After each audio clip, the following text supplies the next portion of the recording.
Tonight, a special edition of Charlie Rose.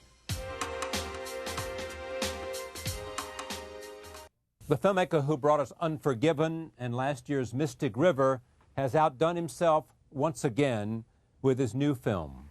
The director is Clint Eastwood. The film is $1 Million Baby. It is a story set in the world of female boxing. Here is a look at the trailer. Do your best, Lord, to protect. Other than that, you know what I want. There's no use me repeating myself. Mr. Dunn? I owe you money. No, sir. I know your mama. Thought you might be interested in training me. I don't train girls. People see me fight, say I'm pretty tough. Girly, tough ain't enough. There's magic of fighting battles beyond endurance. It's the magic of risking everything for a dream that nobody sees but you. Who's your new girl? Jeez. Working the bag, boss. I'm not your boss. I'm gonna have bags working you. Did you write your daughter? Every week.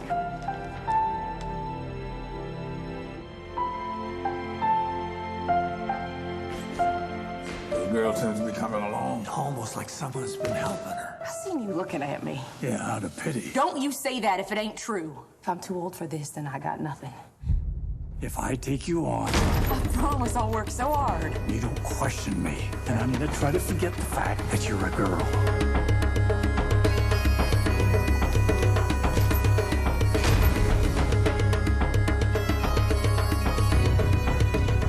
What is the rule? Protect myself at all times. Good. Find a man, marry him. People hear about what you're doing and they laugh at you. I got nobody but you, Frankie. Well, you've got me. I've made a lot of mistakes in my life. I'm just trying to keep you from doing the same. I know, boss. Good man to have in the corner. Yes, he is. But look, hey, get the hell down. You know how old I am. I just want to keep her with me. You just protected yourself out of a championship. Frankie, I've seen you at Mass almost every day for 23 years. The only person who comes to church that much is the kind who can't forgive himself for something. You got a fight I don't know about. You gonna leave me? Never. Clint Eastwood not only is the star and the director and the producer, he wrote the score. Critics and fans alike are honoring this film with incredible reviews and praise. For his effort, he has been nominated for several awards, including 2 Golden Globes and a Directors Guild of America. Earlier this week, I sat with Clint Eastwood to talk about this film and his career. Here is that conversation. Here's what one critic said. More than Unforgiven, more than Mystic River, it is Clint Eastwood's autumnal masterpiece.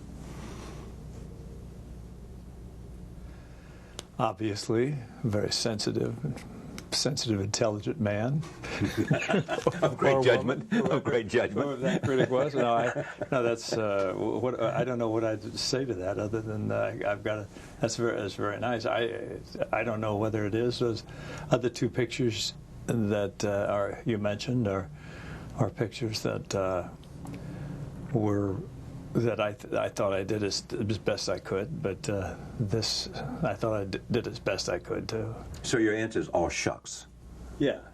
You know, I don't know what to say. It's not I have no answer for it. I keep always harping back to the theory that once you finish the picture, it's no longer yours anyway. You just put it out. Once you release it, it becomes the eyes of the beholder and whatever they want to think about it. Why did you want to make it? Well, I like the story very much. Al Ruddy sent me the book, Rope Burns, about 3.5 to 4 years ago. And I read all 6 stories, and this particular story was the one that he was pointing to, and this is the one that everybody thought had potential. And then I didn't hear from him for a while, and then all of a sudden he came back with a finished script on it, and the script was really good. So I said, yeah, I'll do this. So then you go see Warner Brothers and say, you're my studio, I know you want to back this. Well, actually, that didn't quite come out that way, but a group called Lakeshore Entertainment, they were involved with it. They had helped finance the writing of the script, and so they were kind of tied in, but they couldn't afford to do the whole thing. They said they'd do part of it, so I went to Warner Brothers and said, "Would you participate in this?" And that they had looked at the script, but they weren't nuts about it. They were a little afraid of it, and so I said, "Well, I'm going to make this as the next picture wherever I do it. If I have to go out and borrow the money myself." So I took off, and a few days later, they called up and said, "Well, we don't want to let you go somewhere else, so why don't you? We'll come in for half of it. We'll split it with Lakeshore Entertainment." So that's the way it came about. This is not a big budget movie, is it? Not by today's standards, no. I think somebody told me the other day that the average is $68 or $9 million per picture. So this would be way less than half of that. Took you how long to shoot it? 37 days. It's about what? Well, it's about a lot of things. It's on the surface, it's about a woman who wants to become a boxer, but then below that, it becomes about people with dreams and aspirations that are a real long shot to come through, and it's also about searching for family and regret with prior relationships and forming a relationship, a surrogate father-daughter, a love story. It's a lot of things. Three principal characters. First is Frankie. You play Frankie. It's a guy who owns a gym. He's a trainer. Why did you play it? It just was very appealing. First place, it's in my age bracket. It's a subject I knew a little bit about. I didn't know any of these people. I had to we had to go research them. I was on my way to retirement as far as being in front of the camera. That's why I raised the point, because you had said, unless I see something really terrific that I ought to do, I'm not going to do it. Sure. Well, on Mystic River, I thought it was very comfortable being behind the camera and watching younger people out there performing, and it was a very satisfying experience. So I thought, well, that'll be the end of that. But this came along, and I said, well, this was a good role. And I don't know whether I was inspired by the enthusiasm all these people had on Mystic River, but I just thought, well, maybe I'll jump back in the fray here. So I did this role, but I figured I'd also direct it.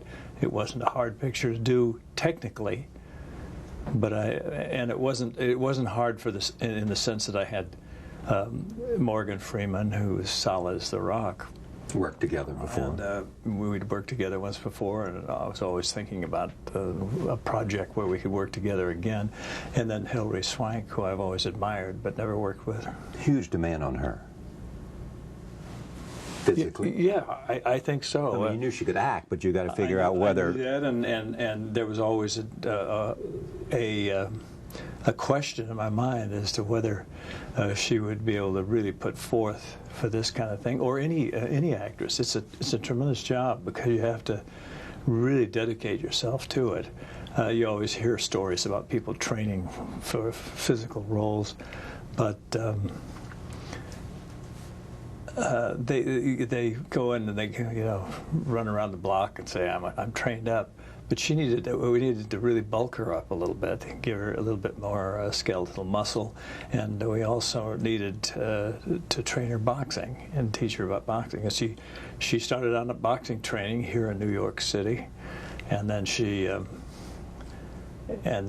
I brought her out west, and she trained a little bit out there, and she started training with a fellow named Grant Roberts, who was a weightlifter, and put her on a diet and had her do all this lifting, and she put on 18, 19 pounds. And that left hook could go. And she did, a fellow named Don Framilton and Don Dinkins were boxing trainers out there, and they taught her how to punch with leverage, and it was great. It's great to watch her because it's great to see somebody that enthusiastic and who can sustain it for a period of three to 4 months without giving up 4 hours a day. You're thrilled by her performance. Yeah, I was. I think she. I love the work ethic. I love the fact that it's kind of like, it's a performance that's it's kind of like being an actor. You have to really dedicate yourself to it or not do it at all. If you're going, you can't just flirt around with it. And she dedicated herself to it. I'm 32, Mr. Dunn. And I'm here celebrating the fact that I spent another year scraping dishes and waitressing, which is what I've been doing since 13. And according to you, I'll be 37 before I can even throw a decent punch. Which, after working this feedback for a month, getting nowhere, I now realize may be God's simple truth. Other truth is, my brother's in prison. My sister cheats on welfare by pretending one of her babies is still alive. My dad is dead, and my mama weighs 312 pounds. If I was thinking straight, I'd go back home, find a used trailer, buy a deep fryer and some Oreos. The problem is, this is the only thing I ever felt good doing. If I'm too old for this, then I got nothing. That enough truth to suit you? This your speed bag? But yours behind the counter. Wish I could say I wore it out. Just hold it. I'll show you a few things, and then we'll get you a trainer. No, sorry. You're in a position to negotiate? Yes, sir. Because I know if you train me right, I'm gonna be a champ. I seen you looking at me. Yeah, out of pity. Don't you say that. Don't you say that if it ain't true. I want a trainer. I don't want charity, and I don't want favors. If you're not interested, then I got more celebrating to do. Do you direct someone like Morgan Freeman? Well, we talk about the part a little bit, but what I do is I just he'll come up with suggestions. We come up, and he's got He's a one-eyed person who lost his eye in a fight. Lens in his eye, and we talk about little technical things, but we don't really. What I do is let actors act until not being done properly. If something's going wrong or the character's going off, then I'll start questioning it and I'll start talking about it. But I'm not one to use a lot of energy in conversation. I feel it unnerves the actors sometimes and breaks down their confidence. I don't want to do that. I like to set an atmosphere of which a person can work with the most confidence, and they have to have. And I like to have people be confident in their instincts. And a guy like Morgan Freeman has terrific instincts because I've worked with him before, so I knew exactly kind of, and we talked about the script, so I knew exactly where he'd go. And with her, I kind of, after talking with her, I just kind of understood she would be on the right track. And once in a while, I'd work with her with tempo or something like that. I'd say, no, I want this with more, I want this to be a little more glib, these scenes or stuff like that. Just minor things, but by and large, she was right on track. They were all on track. Who watches your performance? Nobody. It's just there, you know. Somebody. I'm just there. I kind of go by feel.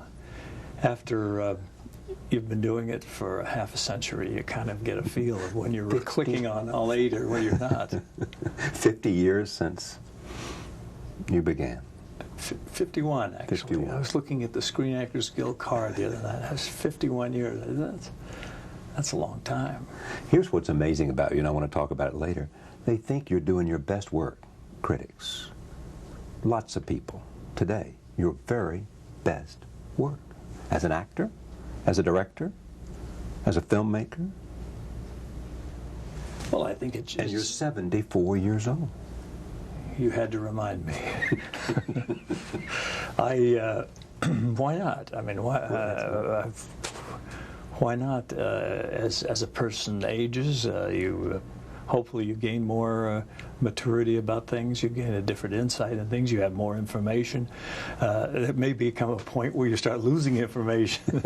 But at this particular point, you're kind of cooking along, and I think it should be that you improve. But maybe that doesn't always follow suit. I don't know. Everybody has their time in life. Some people shine very early. I was a slow learner. Yeah, but it's 51 years of remarkable nuance, and I'd like to talk about that later. I want to stay with this movie first. It is you not only direct, produce, act, you wrote the score. Mm-hmm.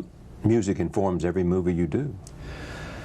Well, I think music's very important, and the use of music, the selection of where to use it, when not to use it, these are all things that you have to, they're sort of dictated to me by the script or by the screenplay as it's unfolding. And so what I do is I started just writing some things as we were cutting. I don't want to sound too highfalutin about this, but is there some similarity for you between jazz and making movies, especially when you get to the editing process?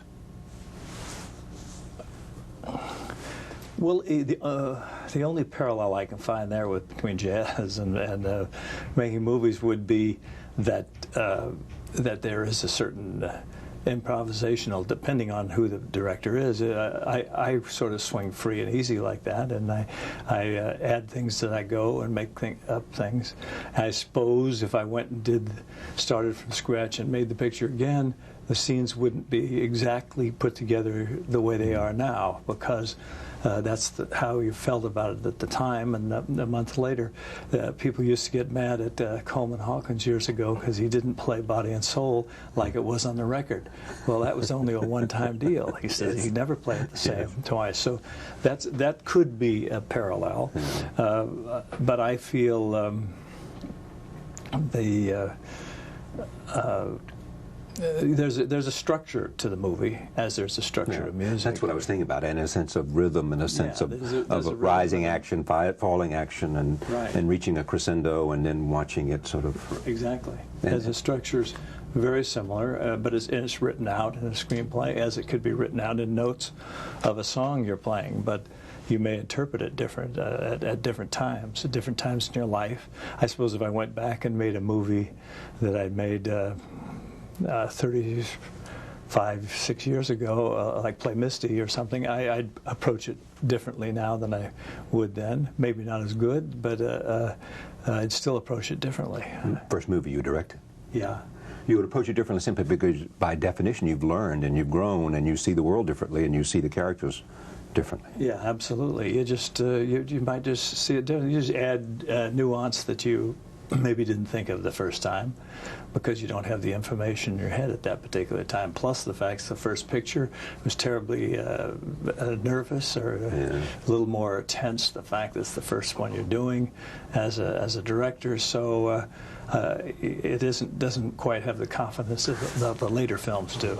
Yeah, but what's interesting about it, though, is it is one more time where you began to use strong women. I mean, you have always, this movie is a perfect example, have been, from the time you watched movies, in love with the idea of strong women, and especially on screen. Well, I think the only... we went through a period in the 60s and stuff where strong women left the screen for a while, where they're in the 40s, in the 30s and 40s, they were a tremendous presence. But then there was a time there when the strong women's roles went out, and they became secondary to male camaraderie movies and what have you. But I thought it was there's something missing, because a strong female role certainly is a great catalyst for a strong male role. I don't see how that got lost. And when I grew up watching movies, we went to a lot of pictures where the whole story was based around the woman's life or adventures or what have you. Just as, maybe not as often as the male roles, but pretty close to 50-50. And the actresses of that era, the Betty Davises and Joan Crawfords and Ingrid Bergmans and what have you. There was a lot of tremendous roles for these women, but and nowadays there's some indication that that's come back again. But in the 50s, 60s, it got kind of lax. There's also in this film religion in lots of ways. Mm-hmm. Frankie, your character, goes to Mass every day. And then he has a conversation with the priest about how they see life. What's going on with... Well, I think he's a guy who has doubts about he was brought up, obviously, he's brought up in that religion, Catholicism in this case, but he obviously has doubts about how he fits into it at this particular time in his life. And so he kind of has a confrontational relationship with his priest, and they just kind of he's just questioning a lot of things. He's questioning a lot of the rhetoric of the church, and for what reason? It's probably due to a lot of his own disappointments and a lot of his own doing.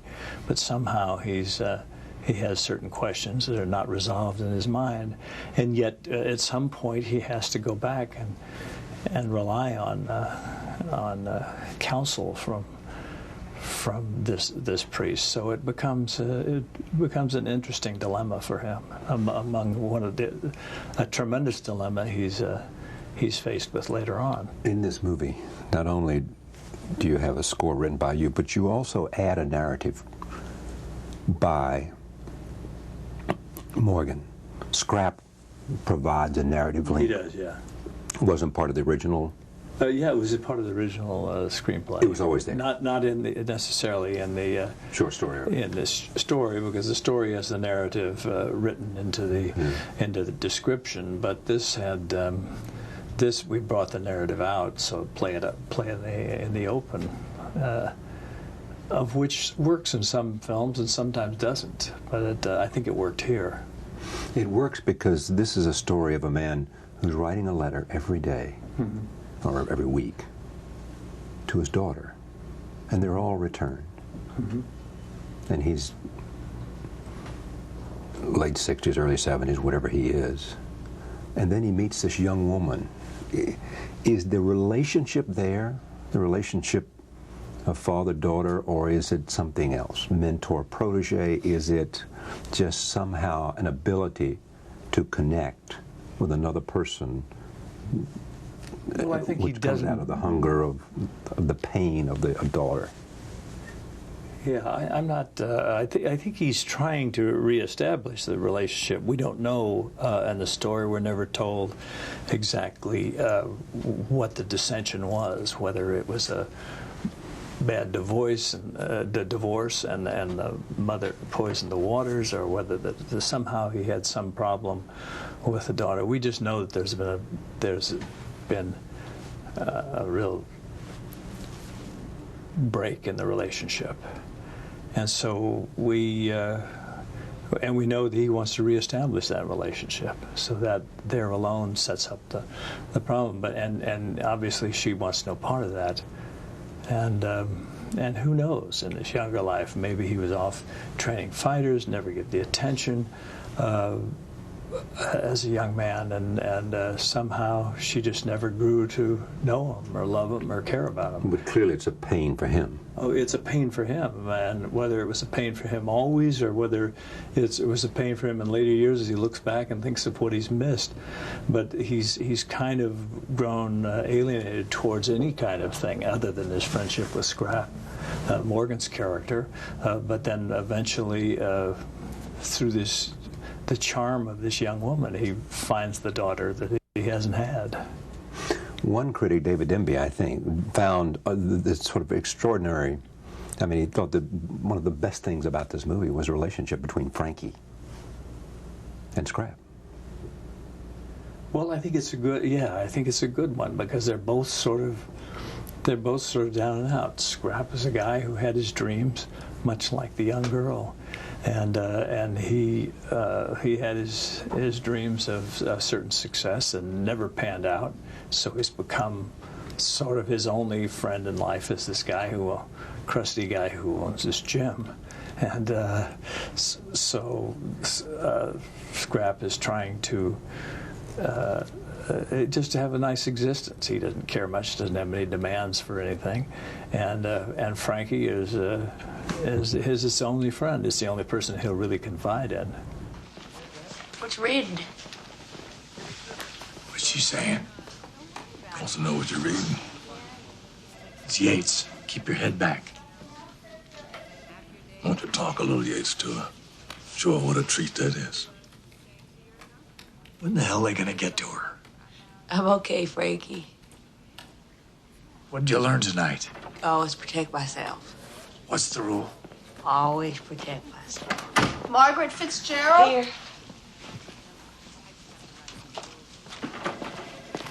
I'll be right here.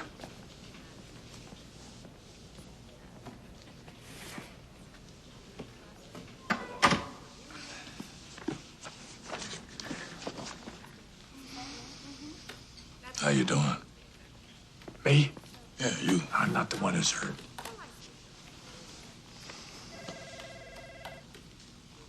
Broken nose don't hurt that much. Why are you telling me that? No reason. Here's what you once said about making movies. With each story, you learn something new about yourself. Once you know everything, you've had it. You're destined to be just repetitive or boring or both. I feel I learned something on every movie about actors, about storytelling, about myself. What did you learn about storytelling, about actors, about yourself? Well, everything. Everything. You learn. The exciting thing about movie making for me is the fact that you do learn something new every picture. You learn something. I'm not trying experimental. That doesn't mean I'm doing some gymnastics with a camera and and rolling it around and dropping it off a building or something. Though I've done that, there's just some challenge to overcome.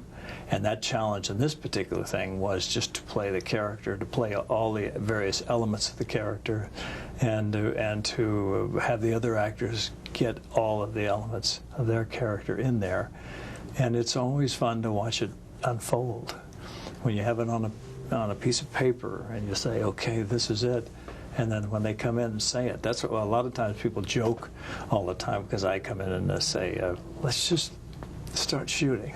I'll say the camera, I sort of lay out a camera routine, and our crew is so good that they've been with you for 3 decades. They can adapt really fast, and sometimes you rehearse it. Some scenes require a lot of rehearsal. Some scenes require a lot of takes. Other scenes, but I always like to try for it at the beginning.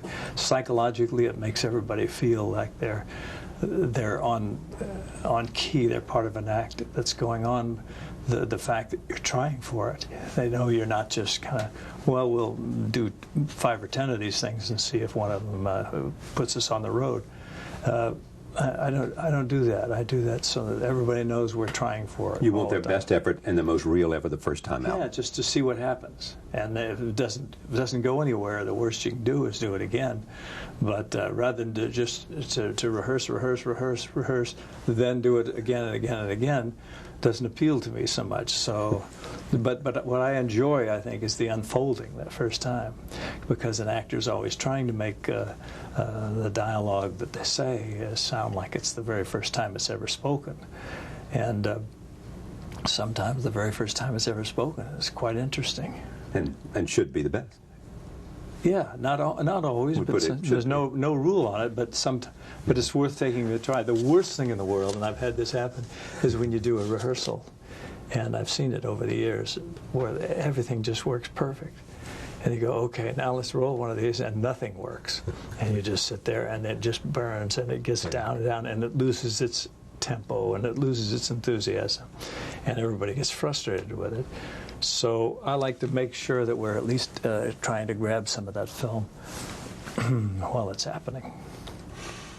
When you look at all these experiences, the word that keeps coming up about your career is I don't want to be repetitive. You know, you have been able to move beyond each genre of movie making. Well, I've been repetitive within the genres. I've done sequels. I've done 3 sets of sequels of different films in the Western genre and the Italian Spaghetti Westerns, and then the in Dirty Harry. Dirty Harry, and then Yeah, but I mean, you haven't gone back. You wouldn't go back to Dirty Harry today. no, You wouldn't go back to the Spaghetti Western today. no. You wouldn't go back to. You might go back to a Western if that was a great story. Well, the Western genre is great, yeah, but I felt when I was doing Unforgiven in 1992 that this would probably be a great last Western for me, because the way it sort of summed everything up and about you or about your sense of. Well, about the way the Western, the whole genre, the way the whole thing played out, and the way the West was diminishing, at least in that particular piece. But that doesn't mean it wouldn't be good for somebody else, and it may even be, if somebody else could write a equally interesting story, I would certainly entertain it. I love the genre, but I'm not searching for it.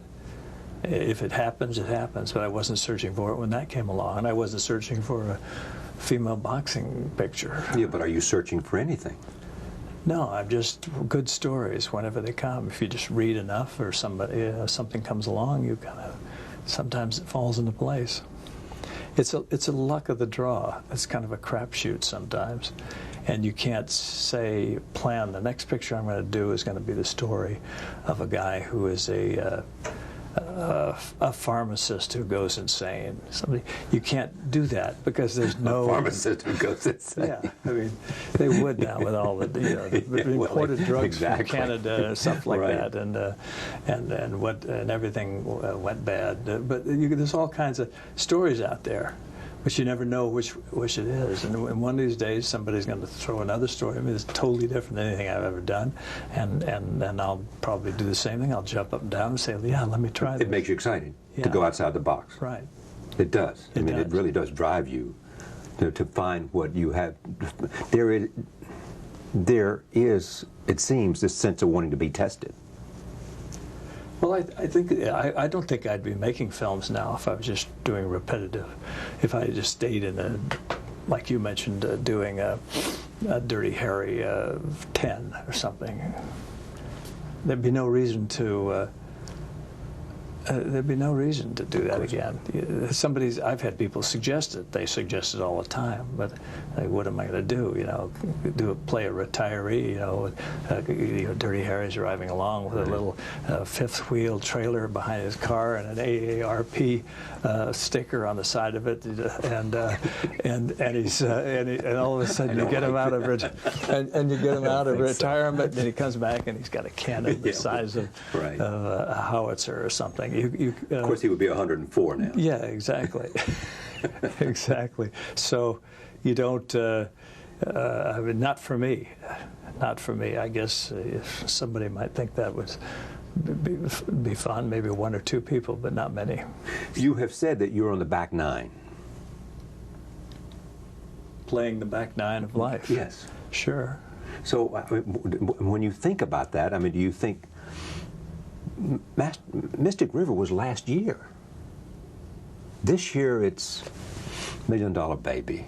I mean, that's rather remarkable to me. Do you're just waiting for somebody to present you with great ideas? Or are you in search of great ideas? Or do you say to yourself, as they said in the movie about boxing, your movie, you don't want to fight one fight too many. Mm-hmm. That's what Scrap did. One too many. Mm-hmm. That's when he lost his eye. I mean, what are you thinking about in terms of the movies? What's not done? What you want to do? I don't know if there's one movie too many. There is maybe there is as an actor. There was one fight too many. I mean, clearly that's true. Yeah, there is, and you know, if you look at history of real boxers, very few of them have ever quit at the right moment. Sure. 1 or 2. Who do you think? I can only think. Marciano. Gene Tunney, Marciano. Right. But that's everybody else goes on too much. But that's an athletic endeavor that is very precarious after a certain age. But with the movie, you can go on. You can go on and make them, and then all of a sudden, if you start making them and they start trailing off, or they're not, or you're losing touch, or you're losing touch with stories, you're not coming up with anything interesting or appealing, then you have to rethink it all.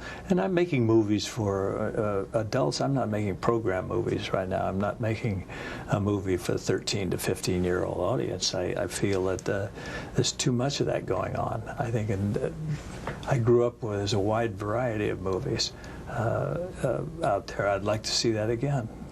Well, you have said that too many movies are made for teenagers and young adults, and therefore they become remakes of television series or sequels. Mm-hmm. That's all they're doing. Mm-hmm. They're doing a lot of that, and I don't want to be part of that. Are your movies becoming more intimate in the stories you want to tell? Sometimes, yeah. Yeah, I think they are. Stories of characters. I think characters, character development, obstacles that the characters have to overcome.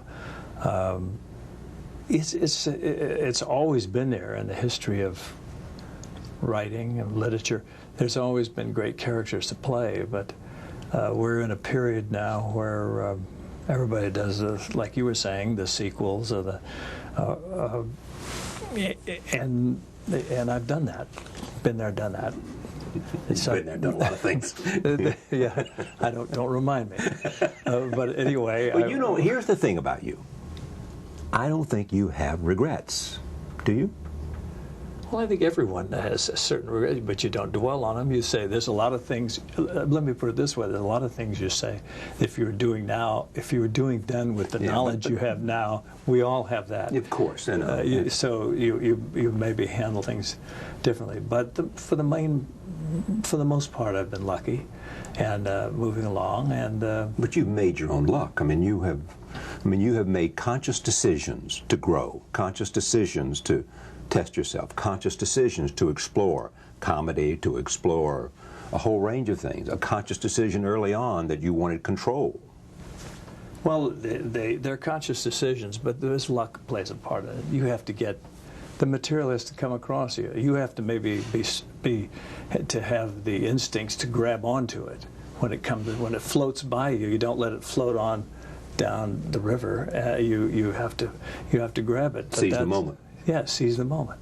But if you don't, and I suppose there's a lot of projects that have come by me that I maybe passed on that maybe would have been interesting in the overall scheme of things. But there's a lot of them that I didn't pass on, and so for that thing, I thank the little voice that's inside me somewhere. If you look at this whole thing, do you see any common threads in terms of what attracts you, the kind of character that you like? Are they loners? Are they outsiders? Are they people who are looking for some kind of, in search of something? Well, I think they are. I think they're dreamers, which I always was as a kid. I think they're... You're a dreamer today. Yeah, absolutely. They're people who have dreams of doing something, and when they see it, they can live the dream. When you don't see it, if you don't have the instincts to go for it, I'd say intelligence, but it's not intelligence. It's because there is a little bird speaking in the back of your brain somewhere that said, "Yeah, this is right," and that is not right. And so you have to kind of rely on it. You have to kind of go with it, go along with that. I read something you said the other day in which you talked about, as a young man, you were angry and lonely, and today, with this remarkable wife you have, Dina, you sit in the living room having a drink and you look across at her And somehow you said, maybe in the last 3 or 4 years, not recently, but probably more powerful today than it even was then. You have a sense of peace that you didn't have earlier. Yeah, I think so. I think in terms of that is at some point you say, at some point, when the acting profession is such an odd profession anyway, it's such a feast or famine thing. And you start out in it and you figure, I've got to, there's very few jobs and a lot of people wanting different jobs, and every time you go on an interview there's 50 people all up for the same thing, and you're sitting there thinking the odds 1 out of 50, what are the chances of me getting? So that you finally go through all this in your life, and then so when you get a brass ring, you kind of want to hang on to it, and you work incessantly. And I became obsessed with work as a young man. When things started happening for me, from television series right on through Leone and pictures, and I just worked constantly. But now at a certain point you change your priorities, and you say that family and family relationships, much like probably Frankie Dunn, the character in the picture, would like to do, are the most important things in the world. And I guess that's where I am now. And so you've found some balance between love and work. Yeah, I still love it, and Dean is very supportive of me working, and she knows it's part of my life. So it's not it's not that she's saying, "Oh yeah, go out and work and bring me some money too," you know. Yeah, you said the other day somewhere she wouldn't let you get away with things. But it's just kind of it gets you out of the house. But the same token, if I have something to do with the kids or something, that'll come first priority. I read a magazine on the way back from Texas yesterday, and there were things they were talking about, you living by a code, and I wrote this down, in which it's a wonderful lesson, and I think everybody finds it. But this is what it is, sort of rules from Clint: call your own shots. You started early, figuring that you're better off if you can call your own shots. When did you learn that? Well, I just learned to rely on, I think what helped me the most was going and working in foreign pictures, where I was off in a foreign country working in different languages and doing all these crazy things. And I just thought that I saw different people's outlook and different opinions on how to make films, and I just thought, yeah, you have one shot at doing all this, and you have one good go at it. Why not try to at least live or die on your own decisions rather than the decisions of someone else? That doesn't mean that you don't have to work with an ensemble or work with other people, and but so that's what got me interested in directing, and I think Don Siegel encouraged me in doing that. He always said, you know, you have good instincts on things. Why don't you do it yourself, and try it yourself? And then I threw it back at him. I said, well, you try being an actor too. Come on. So we kind of would play around like that. But you did in fact the credits on Unforgiven. You made a special credit to Sergio Leone and Siegel. Mm-hmm. As I remember, yeah. You know, because they'd been friends and they taught you things, and I assume what you've just said is what they taught you. Exactly. Well, I learned a lot from both of them. I learned a lot from a lot of directors I've worked with, and all of those years in television. Every person you come in contact with, you can learn something if you want to. If you're open. If you're open to it. Yeah. And that's what it takes to, if you're going to be in the film thing, business where you're, or theater or whatever, where you're interpreting life or segments of life, you have to be open to people and to other people's dramas and other people's feelings in order to be able to recreate those. Another rule was be fearless. Push the envelope. There was the Secret Service man in the line of fire was crying. There was the reformed killer receiving redemption in Unforgiven. I mean, each time these are characters pushing. Yeah, well, even in Line of Fire, the guy's seeking redemption. And in the case of Bronco Billy, of course, it's a dreamer who's always had this dream, and it's out of sync with life. It just never quite syncs up. So yeah, that's exactly interesting, different from Maggie Fitzgerald, is that there's a person who was seeking something, and at first glance it was unreal. Yeah. And that's why you rejected her as a trainer. And then Morgan saw some of the passion, some of the will, and knew even though she was over 30, she might be able to do it because some combinations of human quality lived in her soul. Sure. Well, Morgan's character saw a lot of his own life in that. In her. In her, yeah, his own dreams, and dating back into the Bronco Billy characters, you have a guy who's a total dreamer, but that's what was the charm of it, that he dreamed and had determinations even when they took him off, and they never quite were with society as is today, and even in the case of $1 Million Baby, these people are all living on the periphery of society. We don't. A lot of people don't get a chance to meet these kind of people. There are the people like this, though, and you go down to some of the gyms, and I've done this when I was doing the film. It'd be an awful lot of people, and you go into these gyms, and there's a lot of young kids in there, and they all have these dreams and aspirations of becoming something, and you know the odds are tremendous that it's not going to happen, but they're people with dreams. And they you don't know where their life is. That's a lot of them are minorities or people who've come from economic backgrounds that they've never had a chance, educational backgrounds where they don't have a really good shot at it. And here's this shot to be something. With Bud Schulberg. I could have been somebody, Charlie. I could have been a contender. Quote, a famous line, and they could have been a champion. Could have been a contender, Charlie. Right, yeah. And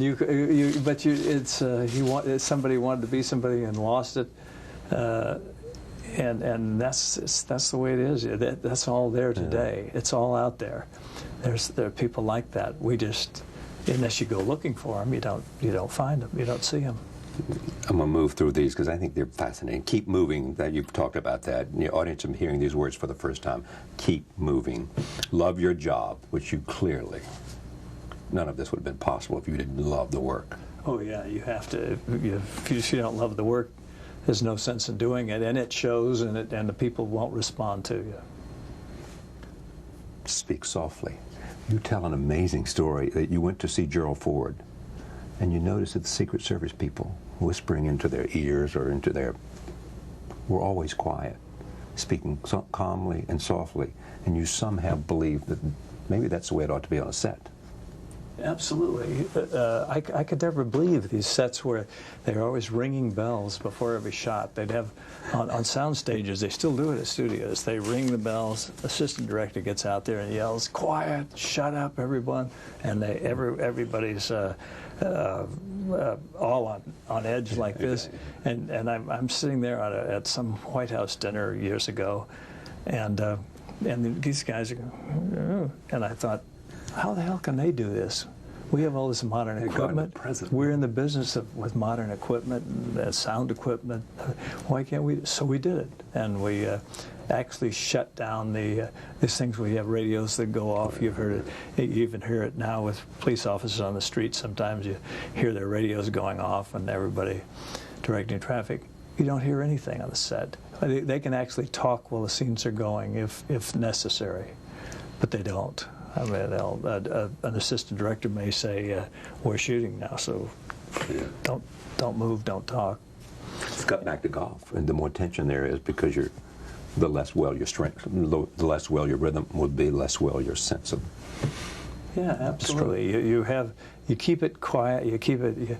Even the guy who comes out and does the clicker In the old days, the guy come out and go wham, and you're sitting there like this. Oh, okay, what was that? Now, what was I supposed to say? Oh, and you're out of the sync. These are all little things that a lot of people probably don't realize, but actors do. Actors know that, if you get into a nice, comfortable mode, then you're ready. You have no distraction. The less distractions, the better chance you have of doing a decent job. 3 more of these. Don't be predictable, which defines itself. I mean, your life is clearly that. Don't be predictable. No, yeah, that's... I don't I love recall this saying one. all these things. Well, but I mean, might by the have. God, I've got it. I must have. But I've got it, so the only one. Here's the next one. Find a woman. Find a woman. Did I say singular? Woman. Well, in your case. I don't recall saying all these, but they're all very good. They are good. Whoever did this. It's a terrific job. So, okay, but here's the next one. Somebody made this up, but they did a good job. Learn to play a piano. I mean, music has been... In the beginning, it goes back to the previous one. In the beginning, music was a way to attract the women. Mm-hmm. Right? Well, it certainly inspires. Yeah, a lot of people get into get different incentives into whatever gets you there is good. But I don't know about a piano. But I think a person can play a musical instrument. It's always great fun, a great thing, a great hobby. But if you don't have a knack for it or a feeling for it, then of course find something else. Badminton or something. Yeah, I can't see. You ever played badminton? Yeah. Yeah. You are what you drive. You drive. Well, I drive. I've got a bunch of junk. I got everything from real trash vehicles to helicopters. Yeah, I have a helicopter. Yeah. Where you can get in with your sandwich and go up to the top of the mountain and commune with. And I've done all that. Yeah, that's great. And it is. You're just a number in the sky. When you call in or check into airports, you're just a number in the sky. But with a helicopter, you do have the advantage that you can land anywhere. You can land in a meadow, in the Sierras or the Rockies or somewhere, and have that sandwich, take a walk, get back in, and fly off. The last one was avoid extreme makeovers. We've talked about that. You are what you are, and you look the way you do, and you've become whatever it is that shapes a man or a woman shapes you, and therefore be proud of it.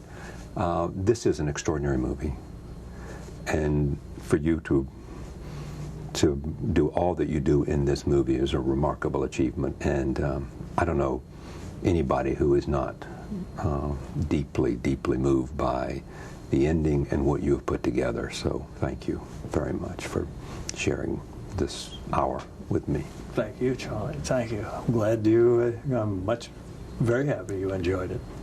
Clint Eastwood for the hour. Thank you for joining us. We'll see you next time.